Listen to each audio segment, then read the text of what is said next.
Good morning and welcome back to Your Financial Independence, where we're always trying to grow your financial independence. So, I got an awesome video. If y'all don't know, Warren Buffett and Charlie Munger, they just reported their annual shareholders meeting. And today I just got a pretty good I got a good overview of the entire shareholders meeting and some key takeaways that I took away from it, being that Warren Buffett is my main mentor, I guess you would say. He's who I try to stick more so towards. So with this, if you want daily stock market news, whether we're talking about overviews of stocks, meetings just like this that I went over, just general stock market information, I post every single day that the stock market's open. So if you don't mind, subscribe, like, comment, and then also comment down on some stocks that y'all are looking at. That way I can look into them. So let's get right into this because I know y'all are some busy people. Try to keep my videos nice and short. So Warren Buffett, he started out stating, "Believe in America.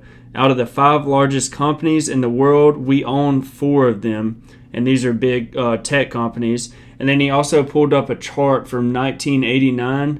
And then we only had 3 companies in the top 10 richest companies.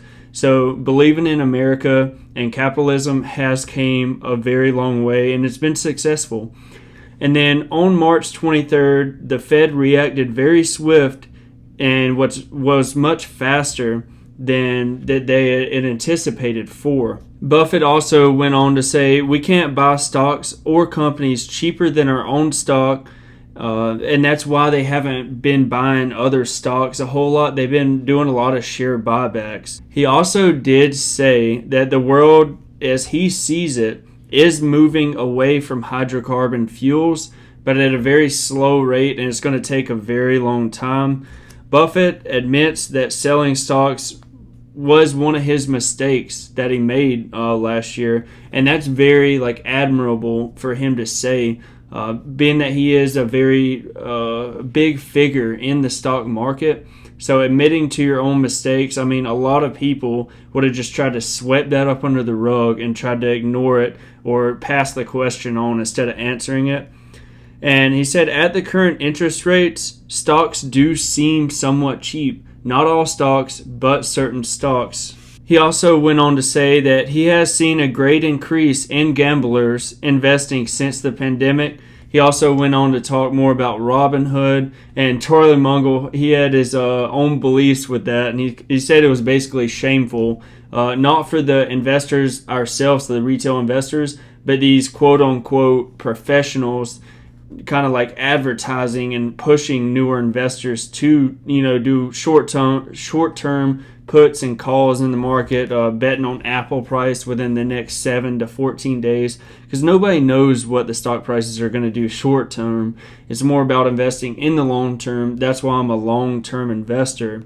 And he also said conditions can change very rapidly in the stock market. And with this, being that very rapidly changes can take occurrence, we don't need to look into 2020 and what should I have done? What should I not have done? It's more so sticking to your philosophies. That's what I got out of it.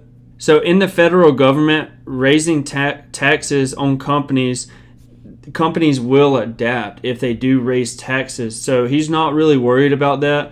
And if he's not worried about that much, then I'm not going to be stressing myself out if we do get capital gains taxes going up, corporate taxes going up with all the new plans. One key thing, and we're talking about steel, lumber prices, Buffett did say that he's seeing substantial inflation rates with all the companies that they do own. So basically any kind of raw product, they're seeing very substantial inflation rates on those products.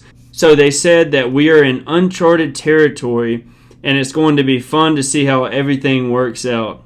So this is my recap of the annual shareholders meeting. I do recommend it is 5.5 hours, but I recommend everybody to watch it. I mean, we're talking about the legends of the stock market, and it's always awesome to, learn from their mistakes, what made them successful. And with this, your financial independence investors, I hope this gave a good overview of my key takeaways from the annual shareholder meeting. And I hope all of y'all are having a great Sunday.